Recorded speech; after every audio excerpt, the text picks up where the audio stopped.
सईद गनी साहब, 2018 के इलेक्शन में पीपल्स पार्टी और पीटीआई सबसे बड़े स्टेक होल्डर्स थे। ये जो अब इत्तेहाद बना है, आप क्या समझते हैं, इससे आप लोगों की हिकमत अमली को कितना नुकसान पहुंच सकता है? देखिए, एक तो अगर आप अभी हालिया जो नताइज आए ना इलेक्शंस के, उस पर गौर करें तो ना तो पीएमएलएन का कोई इतना बड़ा स्टेक कराची में इस वक्त रह गया है और ना ही एमक्यूएम का है। अच्छा। और मैं समझता हूँ कि यही वजह है जिसकी बिना पर इन दोनों जमातों को मजबूर होना पड़ा कि वो आपस में इत्तेहाद करें। अगर तो इन दोनों जमातों के पास इतनी ताकत और इतनी शक्ति होती कि ये इलेक्शन लड़ सकते तो इनको शायद इत्तेहाद की जरूरत ना पड़ती। पीपल्स पार्टी को इस इत्तेहाद से मैं कोई खतरा नहीं महसूस समझता हूँ कि कोई होगा। अच्छा। एक तो नून लीग का रवायती तौर पर कराची के कुछ इलाकों में माजी में वोट रहा जरूर है, लेकिन अब उन इलाकों में भी कोई खास असर और रसूख पीएमएलएन का है नहीं।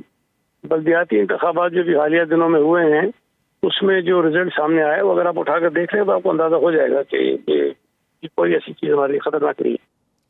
अच्छा, ये बताइएगा कि अगर मैं 2018 के रिजल्ट्स पे नज़र दौड़ाऊं तो टीएलपी भी एक मेजर कंटेंडर नज़र आती है, बाज़ जगह ये सेकंड पे है और बाज़ जगह थर्ड पे है, और पाकिस्तान तहरीक इंसाफ तो जाहिर है एक बड़ी कंटेंडर और सबसे बड़ी पार्टी उभर के सामने आई थी।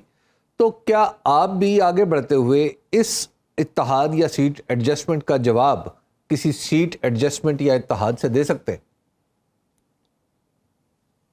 देखिए, हमने ना जब 2018 के इलेक्शन हुए तो उसके नतायज जब आप सामने रखेंगे तो उसमें आपको टीएलपी का वोट नजर आएगा, लेकिन अभी जो बल्दियाती इलेक्शन हुए तो उसमें टीएलपी भी पूरे शहर से सिर्फ एक यूनियन काउंसिल जो है वो जीत सकी है, तो बाकी जगहों पर भी कोई खातर खा वोट उनको नहीं पड़ा।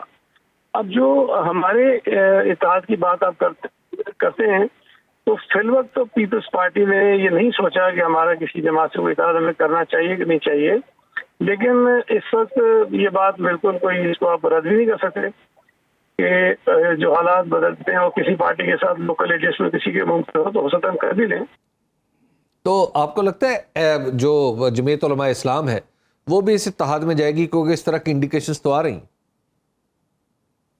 देखिए, अब मैं ज़ाहिर है कि ये तो जमीयत उलमा इस्लाम ही बता सकती है कि जाएगी कि नहीं जाएगी, लेकिन मेरा ख्याल है कि शायद ये अगर 3 जमातों का इत्तेहाद बनता है ना तो इनके लिए आसान नहीं होगा कि अपनी नशिस्तों को तकसीम कर सकें, क्योंकि जेयूआई भी जो है उसका भी कुछ मखसूस इलाकों में वोट है और कुछ इलाके ऐसे हैं जहाँ पर पीएमएलएन और जेयूआई का शायद आपस में कुछ कॉन्फ्लिक्ट भी हो।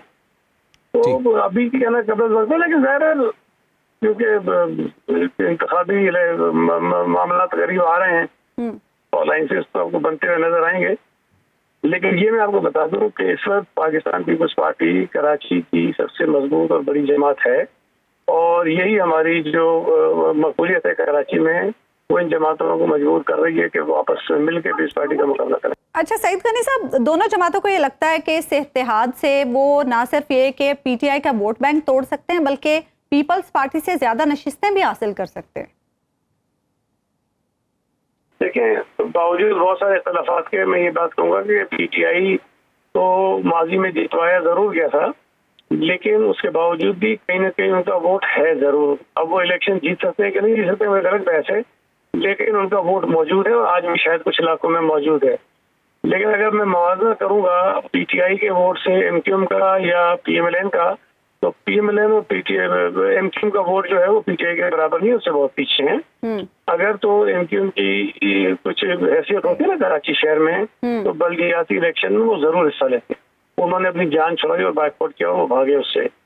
और पीएमएलएन हिस्सा लिया उन्होंने इलेक्शन में, लेकिन उन्होंने भी बहुत कम सीटें जीती और कई जगहों पर उन्होंने सीटें हमारे ताउन से जीती थी, हमने मिलकर इलेक्शन लड़ा था उस चीज में। अच्छा, फारूक सत्तार साहब ये कह रहे थे कि 2013 के इंतखाबात में हमसे 10 नशिस्तें छीनी गई थी और अब हम अपनी वो नशिस्तें वापस लेंगे। क्या इस इत्तेहाद से ऐसा पॉसिबल हो सकेगा?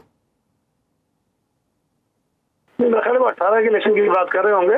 अच्छा। देखिए, 18 में तो बात ठीक है कि कुछ सीटें हमारी भी होंगी, कुछ जो है वो एमक्यूएम की भी होंगी जो चीन के पीटीआई को दे दी गई थी, लेकिन उसके बाद एमक्यूएम ने जो हशर किया है अपना, जो इनकी आपस की लड़ाइयाँ हैं, इंतशार हैं, एक दूसरे से बनते नहीं है, ग्राउंड पे सियासत करते नहीं है, ये बस सहारों की तलाश है, उस पर लगे रहते हैं। कोई सहारा आएगा मिलेगा तो हमें वो जितवा देगा, तो वो सूरत अब एमक्यूएम की नहीं है जो 2018 के इलेक्शन से पहले थी। इन्होंने अभी कराची में कुछ जिमनी इलेक्शन में हिस्सा लिया था और बड़ी मुश्किल से इन्होंने 10,000 11,000 वोट लिए कौमी असेंबली की सीटों पर। और ये मैं समझता हूँ कि बहुत बड़ा सबूत है इस बात का कि एमक्यूएम इस लायक नहीं रह गई कि वो इलेक्शन तनतना लड़ सके। तो पीपल्स पार्टी आप समझते हैं कि सबसे बड़ी पार्टी बन के सामने आ जाएगी, और उसके लिए कितनी नशिस्तें आपके ख्याल में पीपल्स पार्टी हासिल कर लेगी?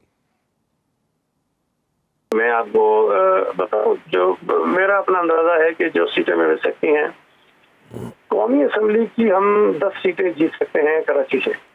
अच्छा। और अगर हम 10 जीत लेते हैं तो पीपल्स पार्टी जो है वो सबसे बड़ी जमात के तौर पर सामने आ जाएगी। अच्छा, उसके बाद जो सूबाई नशिस्तें हैं, मेरा ख्याल है कि हम लगभग 20 के करीब जो है नशिस्तें सूबाई की जीतेंगे। तो अगर हम 20 जीतते हैं तो हम लार्जेस्ट पार्टी बन जाते हैं। और क्या इस इलेक्शन में आप पीटीआई को देख रहे हैं? देखिए, इलेक्शन में होना चाहिए। मैं एक सियासी कारकुन हूँ, मैं ये समझता हूँ कि किसी जमात को जबरी तौर पर इलेक्शन से बाहर रखना मुनासिब नहीं है।